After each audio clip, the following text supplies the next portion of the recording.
All right, quick impromptu toy photography vlog. I was walking around Central Park. The sun's real gorgeous now with the oncoming fall season, or we're actually into the fall season. Like I said, this is impromptu, and I saw a good spot for taking a shot with my Barbarian figure that I recently did some light customization to, with some dry brushing, some painting the dots, that kind of stuff, and a sword I had highlighted a little bit. So I think what I got will be really good, but we'll see when I get back and start editing it. But yeah, this is why, I had the figure in my bag just in case. I saw this opportunity. It came up. I took the shot. Hopefully it turns out beautiful. All right, here we are after the shoot in Lightroom. I've imported all the photos I took, which were only 12 because I had to quickly get back to pick up my daughter from her music class. Very similar to when I took the dwarf shots a little while ago. So 12 shots in all. And the ones I flagged as my picks that I would try and go ahead and edit some of them, let's just filter there, ended up being 5. And as you can see, I edited 2 of them. I guess it actually ended up being 7.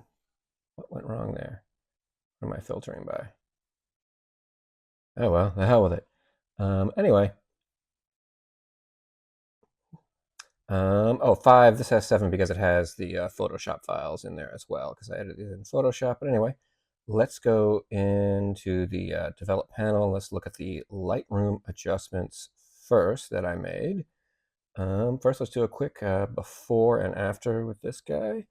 So you can see the raw photo here, and then the Lightroom edited photo here. So what I basically did is I like to use the camera faithful profile because I have a Canon and I like the Canon colors. Did the basic adjustments for blacks, whites, shadows, highlights, all that stuff. I like to desaturate a little bit, then bring up the vibrance a little bit for kind of a more natural color look. And then after I did that, I always do detail next. I do a little bit of masking and then bring up the sharpening a little bit depending on the ISO. This ISO is pretty low, so the sharpening is not too high. Let's see. And then I always do a tone curve to get most of my contrast effects. This is a slight S curve, I guess you would say.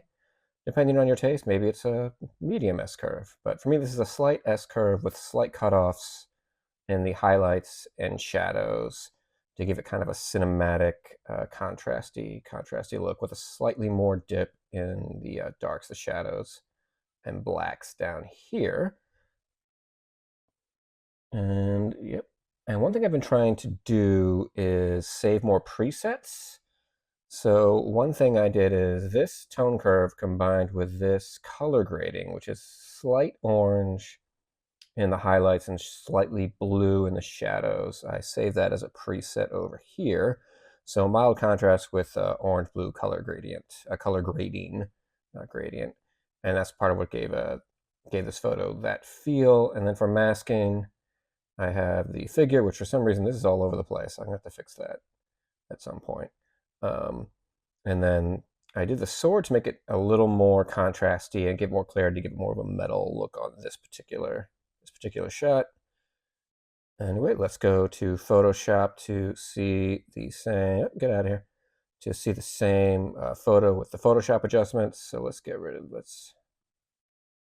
hide those guys. So here's the photo as is from Lightroom. And you see the difference here. I basically popped some of the highlights using the dodge tool right there, and then I added one more adjustment layer using the teal orange plus contrast that comes with Photoshop. Soft light at 30%. I think it gives it even more of the look I was going for, this kind of cinematic look with a lot of contrast. So yeah, that's how I got this photo out, and this is a photo I posted on Instagram not too long ago. I had one more photo that I did. Here's the Lightroom adjustment. Here's the before and after. Very similar, except for this one, I added some texture to the ground, slight texture adjustment, desaturated and darkened the background, and the figure is a little more clean there as far as the mask. I didn't notice that the subject mask messed up so badly in the other photo. Maybe I'll make another version, but the same basic adjustments, but I was able to use that preset to kind of instantly give it that look that I'd gotten in the previous one, and then I can use it on future shots going forward. I also made, based on the settings for this subject right here for the figure, where up the clarity, up the texture slightly, a little bit of sharpness, and then where is it? And then up the highlights recently. I saved that as a preset as well. So, figure sharp clarity texture is what I called it. I could probably name that something else. We can see I have some other ones here. This is named after, you can see what it does right there on the right. This is named after a photo style, where basically bold, the contrast, well, bold, I keep saying cold for contrast, bold for contrast. The contrast slider and like all that's pumped to the max for this certain type of photo effect. So I made one of that. You can see it really gives it kind of a death metal look, in my opinion. Not going to use it for this one, but maybe for a future Barbarian photo.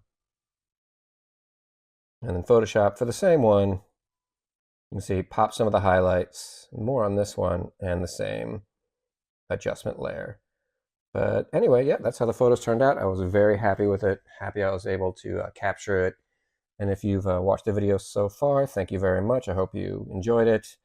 And yeah, I'll see you next time.